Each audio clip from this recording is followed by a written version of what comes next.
Hello বন্ধুরা, সবাই কেমন আছেন? সবাইকে জানাই আমার প্রথমে প্রণাম, নমস্কার, জোহার। আর আজকের যে ভিডিও আনা হয়েছে এটা JCCGL এর জন্য খুব ইম্পর্টেন্ট। সবাইকে আমার চ্যানেলে স্বাগতম। ঠিক আছে, আজকের যে ভিডিও আমরা করব বঙ্কিমচন্দ্রের জীবনী। ঠিক আছে, জীবনী থেকে কিছু ইম্পর্টেন্ট কোশ্চেন দেবো আমরা, যেগুলো আপনাদের এক্সাম JCCGL এর জন্য খুব ইম্পর্টেন্ট। আর এটা তো আপনারা জানেন আগস্টের 3rd উইক। ঠিক আছে, এটা JCC দ্বারা বলা হয়েছে। ঠিক আছে, আগস্ট 3rd উইক নেওয়ার সম্ভাবনা আছে। তো দেখো কি হয়। তো আজকে প্রথম কোশ্চেন এখানে শুরু করা হচ্ছে। প্রথম কোশ্চেন হচ্ছে 1873 সালে প্রকাশিত উপন্যাস হলো। 1873 সালে প্রকাশিত উপন্যাস কার? বঙ্কিমচন্দ্রের। ঠিক আছে, তো 1873 সালে প্রকাশিত উপন্যাস হলো তার কোনটি? বিষবৃক্ষ, ইন্দিরা, আনন্দমঠ। ক এবং খ কোনটা? রাইট অ্যান্সার এখানে হবে, এখানে দেখো বিষবৃক্ষ আর ইন্দিরা, এখানে দুটো হবে ক এবং খ সঠিক হবে। আর দেখো বন্ধুরা, ভিডিও ভালো আপনি লাইক করবেন, চ্যানেলটিকে সাবস্ক্রাইব করে নেবেন আর বন্ধুদের সাথে শেয়ার করে দেবেন। ঠিক আছে,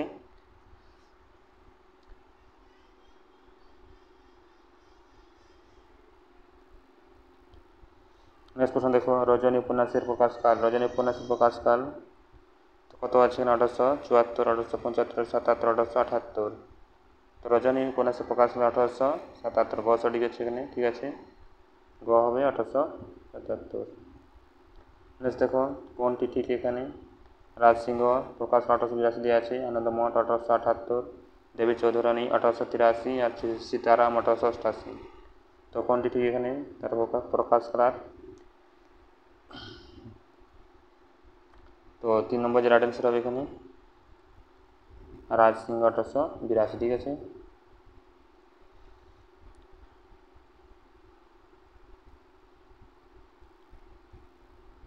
নেক্সট দেখো কোনটি ঠিক। একটা উপন্যাস দিয়ে আছে, প্রকাশকাল দিয়ে আছে রাধারানী 1886, গোপালকুণ্ডলা 1865, আনন্দমঠ 1884, বিষবৃক্ষ 1874। তো কোনটি ঠিক? তো 4 যে রাইট অ্যান্সার হবে এখানে রাধারানী 1886।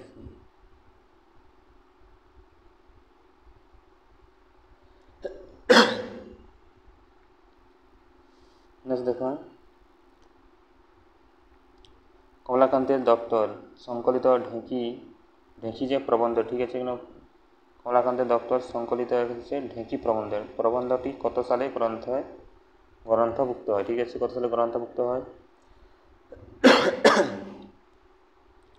1885 আছে, 1876, 1887, 1888। তো সঠিক উত্তর হবে 5 নম্বর যে রাইট অ্যান্সার হবে এখানে 1888। ঠিক আছে, নেক্সট প্রশ্ন দেখো, বঙ্কিমচন্দ্রের কমলাকান্তের দপ্তর প্রবন্ধে গ্রন্থটি তার লেখা প্রবন্ধ হলো। তার লেখা প্রবন্ধ কোনটি? তার লেখা প্রবন্ধ হলো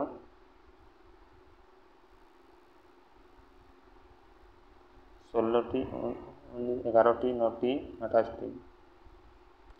তো 6 নম্বর আনসার হবে এখানে খ 11। ঠিক আছে,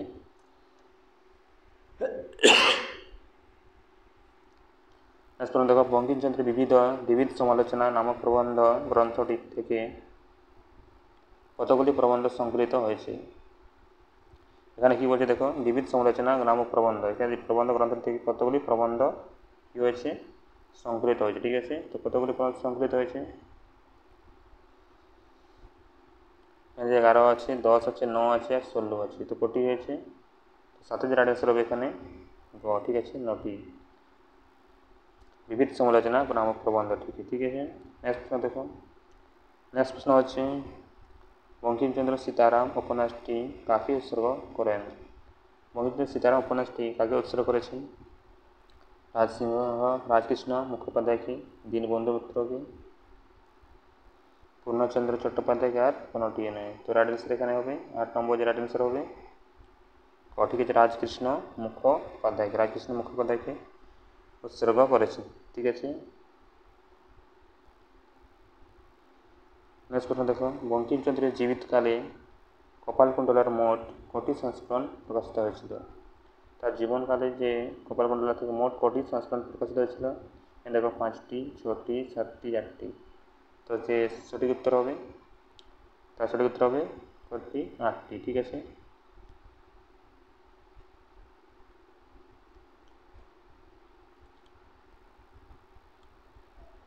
দশ নম্বর প্রশ্ন দেখো, কপালকুণ্ডলা অষ্টম সংস্করণ কত সালে প্রকাশিত হয়? কপালকুণ্ডলা যে অষ্টম সংস্করণ হয়েছিল সেটি কত সালে প্রকাশিত হয়েছিল?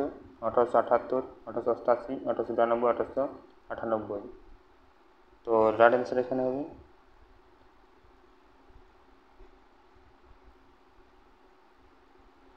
অ্যান্সার হবে গ। ঠিক আছে, 1892 সালে। ঠিক আছে।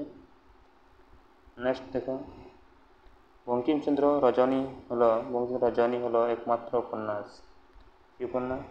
চরিত্র কথন ভিত্তির উপন্যাস, নাট্যধর্মী উপন্যাস, কাব্যধর্মী উপন্যাস আর আত্মকথন ভিত্তির উপন্যাস, আত্মকথন। ঠিক আছে। তো বঙ্কিমচন্দ্রের রজনীটা কী ধরনের উপন্যাস? তো এটা রাইট অ্যান্সার হবে এখানে দেখো চরিত্র কথন ভিত্তির উপন্যাস। ঠিক আছে। নেক্সট প্রশ্ন দেখো, বঙ্কিমচন্দ্রের ধর্মতত্ত্ব গ্রন্থের প্রবন্ধগুলি কোন পত্রিকায় প্রকাশিত হয়? কোন পত্রিকায় প্রকাশিত হয়েছিল ধর্মতত্ত্ব গ্রন্থের প্রবন্ধগুলি? তো প্রচার, নবজীবন, বঙ্গদর্শন, হিতবাদী। তো রাইট অ্যান্সার এখানে কোনটা হবে? তো রাইট অ্যান্সার হবে খ, নবজীবন। ঠিক আছে, নবজীবন। নেক্সট প্রশ্ন দেখো, দুর্গেশ নন্দিনীর সর্বশেষ সংস্করণ কত খ্রিস্টাব্দে প্রকাশিত হয়? কত খ্রিস্টাব্দে প্রকাশিত হয়? তো দেখো এখানে কত সাল দেওয়া আছে, 1881, 82, 93, 94। তো দুর্গেশ নন্দিনীর সর্বশেষ সংস্করণ কত খ্রিস্টাব্দে? তো 1893 সালে। ঠিক আছে, গ সঠিক হবে। নেক্সট দেখো, বঙ্কিমচন্দ্রের প্রথম উপন্যাস কোনটি? তো সীতারাম, দুর্গেশ নন্দিনী, কপালকুণ্ডলা, দেবী চৌধুরানী। তো তার প্রথম উপন্যাস বলতে কোনটি হবে? দুর্গেশ নন্দিনী। ঠিক আছে।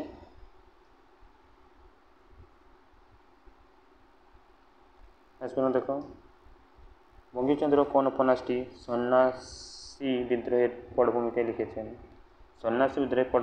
কোন উপন্যাসটি? তো দেখো আনন্দমঠ, কৃষ্ণকান্তের উইল, বিষবৃক্ষ, রাজসিংহ। তো তার সন্ন্যাসী বিদ্রোহের উপলক্ষে লিখেছেন এখানে ক সঠিক হবে আনন্দমঠ। ঠিক আছে।